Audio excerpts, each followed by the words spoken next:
Dia meninggikan sebagian kamu atas sebagian yang lain beberapa derajat. Kalau begitu, ayat ini memberikan satu statement yang luar biasa. Kalau kamu ingin ditinggikan derajatnya beberapa derajat dari sebagian yang lain, maka tugasmu yang paling utama adalah kamu harus menjadi penguasa di bumi kecilmu. Ayo, sekarang saya praktekkan. Ketika kita sudah bisa berkuasa di bumi kecil ini, sayalah yang paling bertanggung jawab atas diri saya. Tak akan ada yang bisa menolong saya kecuali saya sendiri. Tidak ada yang bisa menghinakan saya kecuali saya mengizinkannya. Dan tidak ada yang meninggikan derajat saya kecuali saya mengupayakannya. Hari ini, saat ini saya putuskan bahwa saya adalah saya. Saya tidak boleh bahagia bergantung pada yang di luar diri saya. Kondisi keseimbangan batin saya tidak boleh digantungkan pada yang di luar diri saya. Ketika ada yang masuk pada dalam diri saya berkuasa untuk mengolahnya. Ketika ada kemarahan pada diri saya berkuasa untuk mengolahnya. Ketika kita sedang mengizinkan diri kita marah karena kemarahan orang lain, sebetulnya kita sedang mengizinkan diri kita dikuasai oleh pihak di luar diri kita. Kapan kita akan menjadi tentram dan bahagia kalau selamanya hidup seperti itu? Maka sekarang putuskan, saya adalah khalifah di bumi kecil saya. Saya akan ciptakan perdamaian di bumi kecil ini. Dan saya tidak akan pernah mengizinkan serangan-serangan dari luar masuk ke dalam diri saya. Saya tak akan pernah mengizinkan sampah-sampah yang dari luar mengalir lewat sungai-sungai yang ada di kepala saya. Saya hanya mengizinkan yang baik-baik saja. Dan saya hanya mengizinkan pikiran saya berpikir yang baik-baik saja. Saya tak mengizinkan mulut saya berkata-kata yang kotor. Hanya mengizinkan mulut saya berkata yang baik-baik saja. Mari kita sekarang bertekad untuk menjadi penguasa di dalam diri kita sendiri. Ambillah jalan terbaik yang Allah sudah berikan kepada kita, jalan spiritual. Biarkan sepenuhnya kita berada di jalan rohani. Dan jangan takut dengan segala apa yang akan terjadi dengan pilihan kita, karena imbalannya sangat menakjubkan. Nabi Muhammad meninggalkan dunia ini, tidak pernah ada dalam sejarah beliau membagi-bagikan harta waris. Dan hampir tidak disebut dalam sejarah anak cucunya Nabi membagikan harta waris peninggalan Nabi. Tapi beliau telah meninggalkan suatu keteladanan yang luar biasa. Hanya bisa dilihat oleh mereka yang punya mata batin. Mereka yang melihat Nabi dari sisi mata lahir mungkin melihat Nabi sebagai yang sengsara. Tetapi mereka yang melihat Nabi dari sisi mata batin, Nabi telah mendapatkan imbalan yang luar biasa atas pilihan hidupnya membiarkan dirinya di jalan rohani sepenuhnya. Itu sebabnya ketika kita sudah menjadi khalifah fil ardh, menjadi khalifah di bumi kecil ini, dan kita mengambil satu pilihan bahwa saya akan membiarkan diri saya sepenuhnya di jalan rohani, semua yang terjadi di dalam kehidupan kita akan dijustifikasi dari sisi rohani. Ternyata ketika kita menggunakan ukuran-ukuran rohani untuk menjustifikasi segala peristiwa yang terjadi dalam kehidupan kita, luar biasa, kesucian jiwa kita semakin hari semakin bertambah, dan kita tidak pernah mengizinkan diri kita menjadi orang-orang yang merugi. Setiap saat kita selalu mengalami keberuntungan, bahkan keberuntungan yang amat sangat besar. Teruskan dari ayat 165, pesan yang paling luar biasa apa? Mari kita jadi penguasa di bumi kecil ini. Ketika kita menjadi penguasa di bumi kecil ini, kita akan naik derajatnya beberapa derajat dibandingkan orang-orang yang tidak bisa menguasai dirinya sendiri. Lihat di samping kiri kanan kita, orang yang terprovokasi dengan kemarahan. Marah dia? Marah. Hidupnya seperti apa? Hidupnya amburadul. Tidak memiliki fokus di dalam kehidupannya. Betul? Karena apa? Dia mengizinkan dirinya menjadi milik orang lain, dan dia tidak menjadi penguasa di bumi kecilnya sendiri. Sekali lagi saya ingin tekankan, tidak ada yang bisa menolong kita kecuali diri kita sendiri. Kemudian ayat ini berbicara, ya, untuk mengujimu tentang apa yang diberikannya kepadamu. Sesungguhnya Tuhanmu amat cepat, ya, amat cepat. Cepat apanya? Inna rabbaka sari'ul iqab, sangat cepat hisabnya. Kenapa sangat cepat? Karena beliau adalah keberadaan. Beliau adalah sang keberadaan di semesta ini. Beliau adalah katalisator. Beliau adalah fasilitator. Beliau hanya menciptakan hukum sebab akibat. Sekarang kita menciptakan sebab, sekarang kita menuai akibatnya. Dan dia adalah sang keberadaan. Jangan menganggap Tuhan itu sebagai yang tukang menyiksa ketika kita melakukan tindakan yang tidak seperti yang diinginkannya. Lalu tukang mengasihi kalau kita baik padanya. Itu Tuhan-Tuhan yang diciptakan oleh para teolog. Tuhan Allah Rabbul Alamin adalah Rabb al-Alamin. Dia sang keberadaan, Ar-Rahman Ar-Rahim. Dia sang pengasih dan sang penyayang.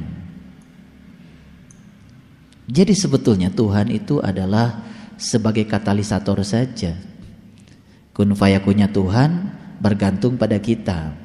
Kita sedang membuat apa untuk melahirkan akibat apa? Tuhan adalah keberadaan di baliknya. Subhanallah. Nah, sesungguhnya Tuhanmu amat cepat hisabnya, dan sesungguhnya Dia Maha Pengampun dan Maha Penyayang. Setiap kata Ghafur selalu digandengkan dengan Rahim. Hampir tidak ada di Quran Ghafur digandengkan dengan Rahman. Selalu saja innahu laghafurur rahim. Ghafur selalu saja dengan Rahim. Ghafur itu sering kita pakai gapura. Makanya kalau orang 17 Agustus rame-rame bikin gapura. Gapura biasanya dibikinnya di gang-gang, kan gitu, atau jalan masuk. Betul, ada gapura, pintu masuk, gapura tuh namanya. Itu dari bahasa Arab, dari Ghafur. Makanya kita harus masuk lewat pintunya. Pintu apa? Pintu Ghafur. Kalau begitu saya mau tanya, diampuni dulu, tobat dulu. Kita kan selama ini tobat dulu baru diampunkan. Kalau begitu, di mana letak Dia sebagai Al-Ghafur yang Maha Pengampun?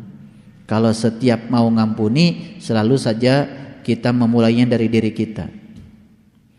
Sebetulnya yang benar itu diampuni dulu baru tobat. Kalau kita malam sudah duduk di atas sajadah, mengakui semua kesalahan kita, itu tandanya kita sudah diampunkan. Yaitu upacaranya saja. Allahumma gfirli, Allahumma gfirli. Nah itu upacaranya. Ketika mengucapkan Allahumma gfirli itu sebetulnya sudah diampunkan. Udah duduk di situ, artinya udah diampunkan.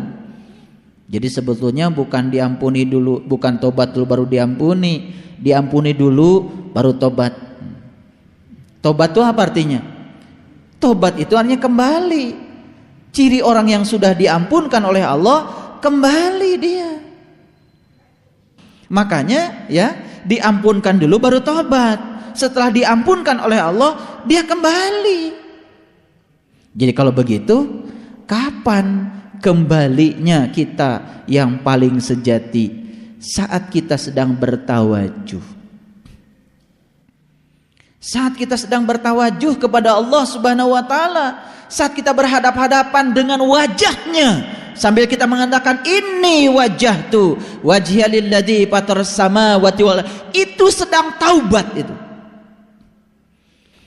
Kita sudah kembali dari tidak mengenal menjadi mengenal, dari lupa akan sejatinya kita menjadi ingat kembali.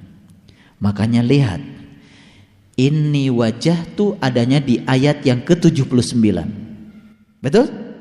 Nah, sekarang inna sholati wa nusuki di ayat yang keberapa? Ayo, di ayat yang keberapa? Di ayat 162. Sudah ketemu? Ayo, 162. Ayo baca. Qul inna sholati wa nusuki wa mahyaya wa mamati lillahi rabbil alamin la syarikalak. Betul? Wa bidzalika umirtu wa ana awalul muslimin. Subhanallah. Hitung sama Bapak Ibu. Dari ayat 79 sampai ayat 162, berapa ayat yang dilewat? Berapa? 83. Jadi kenapa di dalam sholat kan kita bacanya langsung, inni wajjahtu wajhiya lilladzi fataras samawati wal ar hanifan wa ma ana minal musyrikin. Teruskan kan? Inna sholati wa nusuki. Di sholat langsung, tetapi di dalam perjalanan spiritualnya enggak langsung. 79 dulu, lewati dulu ayat 80, 81, 82, 83, terus sampai ayat 162 baru kita ngomong lagi inna sholati. Ngapalin doa sholat memang paling gampang. Setelah ini wajah tuh langsung inna sholati. Betul enggak? Betul enggak? Tetapi untuk bisa mengalami inna sholati wa nusuki, lewati dulu ayat 80 sampai ayat 161. Sudah dibaca itu?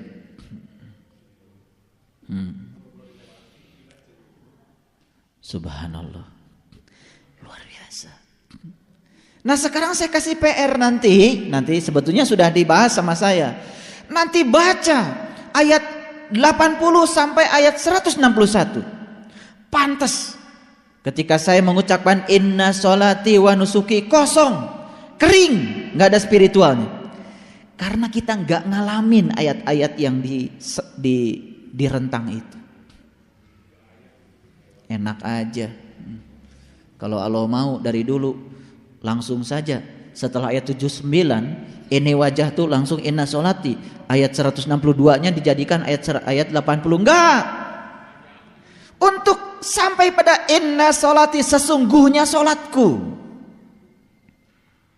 wa nusuki ibadahku, wa mahyaya hidupku, wa mamati matiku, lillahi rabbil alamin, hanya untuk Allah semesta alam. Apa iya sholat kita untuk Allah?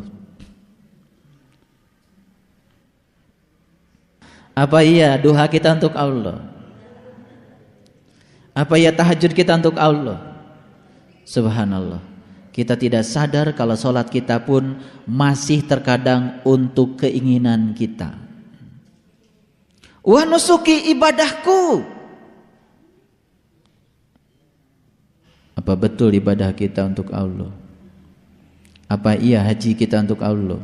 Nyampe di sana udah siap-siap saja dengan berbagai macam daftar keinginan yang akan dibacakan di Multazam, dibacakan di Arafah. Banyak ketika orang di Arafah itu sibuk buka kertas. Ini saat yang paling mustajab, gitu kan? Ini saat yang paling bagus untuk mengatur Allah. Ini saat yang paling bagus untuk menjadikan kita jadi Tuhan yang siap mengatur Allah. Lalu ada tempat-tempat yang mustajab, ada doa-doa yang mustajab. Lalu kita terjebak di situ. Padahal ketika kita sedang berada di tempat yang mustajab itu justru kita sedang sombong. Karena saat itu kita sedang menjadikan diri kita Tuhan yang siap mengatur Allah. Kali aja kalau di sini Allah bisa kita atur. Karena kita sudah berada di tempat yang bisa mengatur Tuhan. Lalu kita berpandangan kalau multajam itu tempat ngatur Tuhan. Karena kenyataannya ketika Tuhan disuruh apapun, kalau di multajam mau Tuhan. Selintas kita mengatakan multajam tempat yang mustajab. Lebih kasar lagi kalau saya katakan kita sedang mengatakan kalau multajam adalah tempat mengatur Tuhan.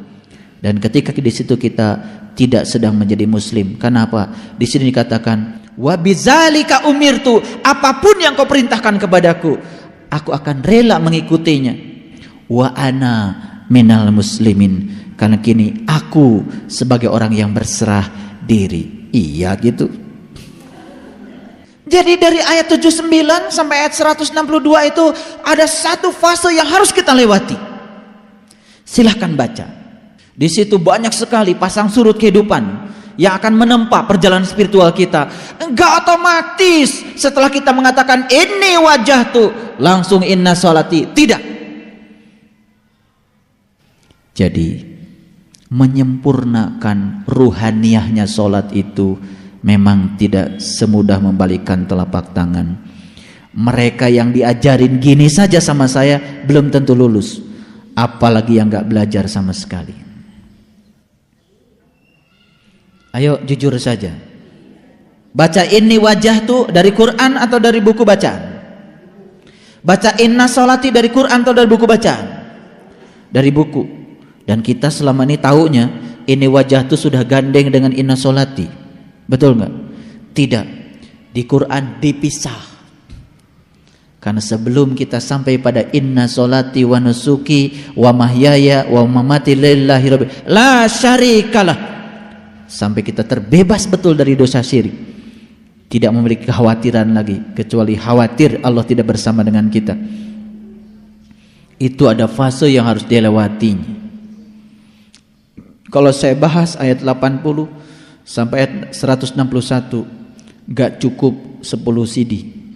Lihat ayat 161. Kul innani hadani rabbi ila siratim mustaqim. Katakanlah, sesungguhnya aku telah ditunjukkan oleh Tuhanku ke jalan yang lurus. Dinan qayyiman, agama yang qayyim, agama yang tegak, agama yang berdiri dengan tegaknya. Millata Ibrahim. Millah itu sebenarnya bukan agama. Millah itu metode. Millah itu adalah metode. Millah itu adalah perjalanan. Ayo saya tanya, apakah kita menyatakan inna sholati setelah kita mengikuti millah Ibrahim? Oh, kebanyakan tidak. Padahal harusnya ikut dulu millah Ibrahim. Masih ingat di Quran surat Al-An'am sebelum Nabi Ibrahim menyatakan ini wajah tuh, apa yang beliau cari? Beliau mencari Tuhan. Lalu bertemu dengan bintang, lalu bertemu dengan bulan, lalu bertemu dengan matahari. Itu prosesinya seperti itu. Baru ini wajah tuh.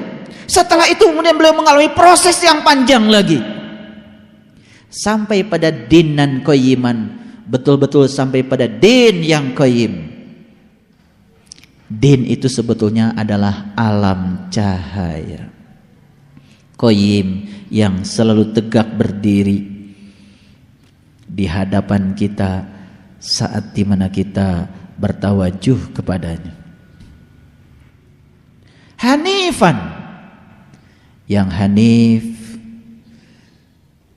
millah Ibrahim yang hanif, metodenya perjalanan Nabi Ibrahim yang lurus, yang lembut.